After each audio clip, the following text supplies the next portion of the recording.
Readers کیسے ہیں آپ سب لوگ؟ امید کرتی ہوں آپ سب لوگ خیریت سے ہوں گے اور عید کی تیاری میں مصروف ہوں گے۔ تو میں بھی بہت زیادہ مصروف ہوں، لیکن میں نے آپ لوگوں کے لیے ٹائم نکالا ہے، تو میں آپ لوگوں کے لیے ایک اچھا سا ناول لے کے آئی ہوں۔ امید کرتی ہوں کہ آپ سب کو یہ پسند آئے گا۔ جو ناول کا نام ہے اور رائٹر نیم ہے آپ لوگوں کو لاسٹ پہ پتہ چل جائے گا۔ تو چلے اب ہم اسے پڑھنا سٹارٹ کرتے ہیں۔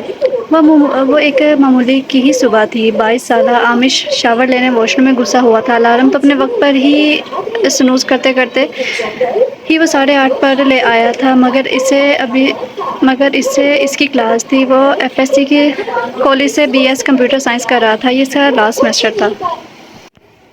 19 سالہ نشا کا اسی سال پنجاب یونیورسٹی میں ایڈمیشن ہوا تھا، سو اس کی تو سچ دھج میں ہی گھنٹوں لگ جاتے تھے۔ اس کی وین بھی بس آنے ہی والی تھی۔ وہ 17 سالہ آئس اس سال سیکنڈ ایئر کے پیپر دے رہا تھا۔ سب سے پہلے دو سیڑھیاں پلنگتا ہوا وہی نیچے اترا تھا۔ موم جلدی 10 منٹ رہ گئے ہیں بس آنے میں۔ وہ کچن میں داخل ہوتے ہوئے زور سے بولا تھا۔ اس کے پیچھے یہ انیشا بھی اپنے کمرے سے نکل آئی تھی۔ موم میری وین آنے والی ہے، پلیز پہلے مجھے ناشتہ دے دے۔ سعدیہ بچے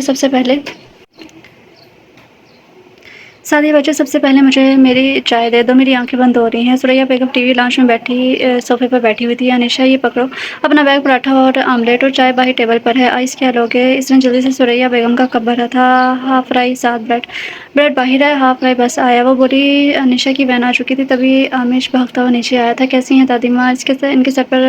ان کے آگے سر جھکاتے ہوئے جلدی سے ڈائننگ ٹیبل کی طرف آیا تھا۔ اس کی کافی کا مگ ٹیبل پر پڑا بھاپ اڑا رہا تھا۔ ابھی وہ کرسی کھینچ کر بیٹھا ہی تھا جب وہ اس کے آگے براؤنی کا ایک ٹکڑا رکھ گئی تھی۔ کمال ہے بھائی کو تو ایک لمحے میں ناشتہ دے دیا ہے، اور میں جو آدھے گھنٹے سے چیخ رہا ہوں وہ موم آئس طرف کر اس کے پیچھے کچن میں آیا تھا۔ یہ لو، رونے مت لگ جایا کرو۔ سعدیہ نے ہنستے ہوئے اسے ہاف فرائی پکڑایا تھا۔ اپنے باپ کی بھی خبر لے لو، آج کل کہاں ہے وہ؟ ہمیں تو یہ بھی نہیں پتا ہوتا کہ وہ دنیا کے کس کونے میں گیا ہوتا ہے، ثریا بیگم نے عامش سے کہا تھا۔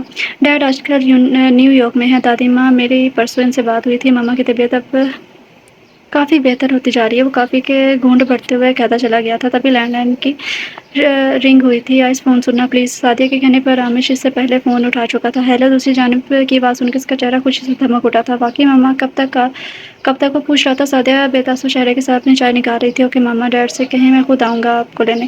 کچھ دیر بعد اس نے ریسیور رکھ دیا تھا۔ گیسٹ وقت دادی ماما نے آج خود کال کی ہے، وہ بالکل ٹھیک ہیں اور ٹھیک طرح سے بول رہی ہیں۔ انہوں نے کہا ہے کہ ڈیڈ انہیں نیکسٹ ویک پاکستان لے آئیں گے۔ وہ بے حد خوش تھا۔ ڈیڈ بھی آئیں گے؟ انیشا نے پوچھا تھا۔ ہاں، وہ گاڑی کی چابی اٹھاتے ہوئے بولا تھا۔ ڈیڈ کے آتے ہی اپنی نئی گاڑی کا بندوبست کر لیں بھائی، یہ وہ مجھے دیکھ کر گئے تھے۔ آئس کو بائک پر کالج جانا قطعی قابل قبول نہیں تھا۔ وہ تینوں بہن بھائی آگے پیچھے باہر نکلے تھے۔ ایک ہفتے بعد مرزا عرفین طاہر کی پاکستان لینڈنگ ہوئی تھی۔ وہ پاکستان سفارت خانے سے منسلک تھا، سو زیادہ تر ملک سے باہر ہی رہتا تھا۔ 15 سال پہلے اس کا اور اس کی بیوی وردہ عرفین کا ایک انتہائی خطرناک ایکسیڈنٹ ہوا تھا، جس میں وہ بچ تو گیا تھا، لیکن وہ وردہ کوما میں چلی گئی تھی۔ 15 سال میں وہ اسے لے کر ملک گھومتا رہا، جہاں سے بھی اس کی زندگی کی ذرا سی امید نظر آتی اسے لے کر وہیں چلا جاتا۔ وردہ اور عارفین کی پسند کی شادی تھی، بلکہ یوں کہیں کہ محبت کی شادی تھی، اور عارفین طاہر نے 15 سالوں میں ثابت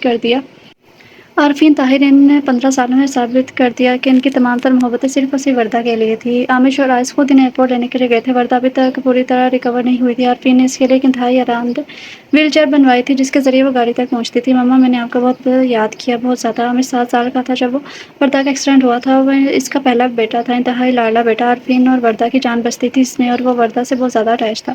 وردہ کی کمی سب سے زیادہ اسی نے محسوس کی تھی۔ انیشا اور آئس کافی چھوٹے تھے، سو وہ ذرا سنبھل گئے تھے۔ میرا بچہ کتنا بڑا ہو گیا؟ وردہ کے آنسو نہیں رک رہے تھے۔ اوہ ہیرو، چلو بس کرو اب، اتنا تو میں نے اپنی بیوی کو 15 سالوں میں نہیں رونے دیا جتنا تم نے 5 منٹ میں رلا دیا ہے۔ عارفین نے اسے زبردستی وردہ سے الگ کیا تھا۔ یہ آئس ہے، اس نے ویڈیو کال پر تو اس سے ہزاروں بار دیکھا تھا، لیکن اپنی آنکھوں سے آج 15 سال بعد دیکھ رہی تھی۔ جی۔ وہ کوشش کے باوجود اسے ماما نہیں کہہ سکا تھا۔ وردہ نے اسے اپنے گلے لگا لیا تھا۔ انیشا نہیں آئی، وہ گھر پر ہے، آپ کا انتظار کر رہی ہے، آئس نے کہا تھا۔ چلے ماما، اب گھر چلتے ہیں۔ آئس نے بہت محبت سے ان کا ماتھا چوما تھا۔ عارفین نے اسے سہارا دینا چاہا تو اس نے جلدی سے اس کا بازو پرے کر دیا۔ 15 سال رہ لیے ہیں نا آپ کے ساتھ، بس بہت ہوا، اب دور رہے میری موم سے۔ وہ حد سے زیادہ پوزیسو ہو رہا تھا۔ وہ وردہ بھی مسکرانے لگی۔ گھر پہنچے تو انیشا نے گیٹ پر ہی مل گئی تھی، بالکل میرے جیسی ہو گئی۔ عارفین وردہ ایک بار پھر رو پڑی تھی۔ ثریا بیگم نے تا دیر انہیں اپنے سینے سے لگائے رکھا تھا، ان کی آنکھیں بھی نم ہوئی تھیں۔ عامش انہیں خود لے کر اندر آیا تھا۔ ماما، میں نے خود آپ کا کمرہ سیٹ کروایا ہے، مجھے یاد آیا کہ آپ کو سفید رنگ بہت پسند ہے، سو میں نے فرنیچر بھی چینج کروا دیا۔ عامش کی خوشی کی کوئی انتہا نہیں تھی۔ سعدیہ کہاں ہے؟ اس نے کچھ دیر بعد پوچھا تھا۔ موم کچن میں ہے۔